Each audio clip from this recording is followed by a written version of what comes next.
এই হলো আমাদের রুম। এটা হলো ফ্যামিলি কানেক্টিং রুম। এই যে আমরা রুমে এন্ট্রি করছি। রুমে এন্ট্রি করার পরে এই পাশে জায়নামাজ আছে, র্যাক আছে।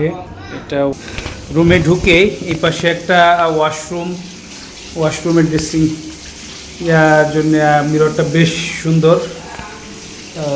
কমোড আছে, টিস্যু আছে, আদার্স এখানে যা যা দরকার আপনার সোপ আছে, লোশন আছে, শ্যাম্পু আছে, বাথ জেল আছে। ওই পাশে টাওয়েল রাখা আছে। রুমে ঢুকে এই পাশে ছোট একটা মিরর আছে, এখানে লাগেজ রাখার জায়গা। এই পাশে একটা টিভি, এখানে কিছু সিটিং অ্যারেঞ্জমেন্টস, একটা ডিভাইন আছে।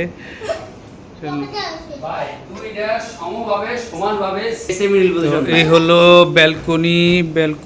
ব্যালকনিটা আমি যদি একটু পর্দা সরিয়ে দেখাই, ওয়াও! এই যে একটা ইনফিনিটি সি ভিউ, এখান থেকে একদম ইনফিনিটি একটা সি ভিউ। এই পাশে দুইটা চেয়ার আছে, একটা টি টেবিল আছে, সিটিং অ্যারেঞ্জমেন্ট আছে। আমরা এই রুমটা থেকে বের হয়ে এই পাশের যে রুমটা আছে ওইটাই যে এটা একটা কানেক্টিং রুম। যদিও আমাদের এখানে একটা লিভিং রুম থাকার কথা ছিল, বাট লিভিং রুমটা নেই। তো এইখানেও আপনার একই রকম ইনফিনিটি একটা সি ভিউ রয়েছে, এখানেও সিটিং অ্যারেঞ্জমেন্ট রয়েছে। এই পাশে টিভি, এখানে একটা সিটিং অ্যারেঞ্জমেন্ট আছে, মিরর আছে, র্যাক আছে, ওয়াশরুম আছে। ওই পাশে যা আছে অ্যাজ ইট ইজ।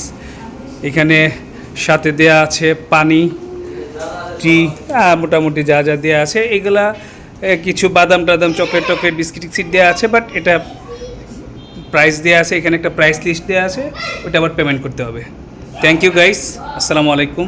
ও আরেকটা জিনিস আছে এখানে, এখানেও আবার কাপড় চাপড় বা ইটি রাখার জন্য একটা লাগেজ আছে। এই পাশে একটা ছোট মিনি ফ্রিজ আছে, ঠিক দুই পাশেই এরকম দুইটা মিনি ফ্রিজ আছে। Thank you guys.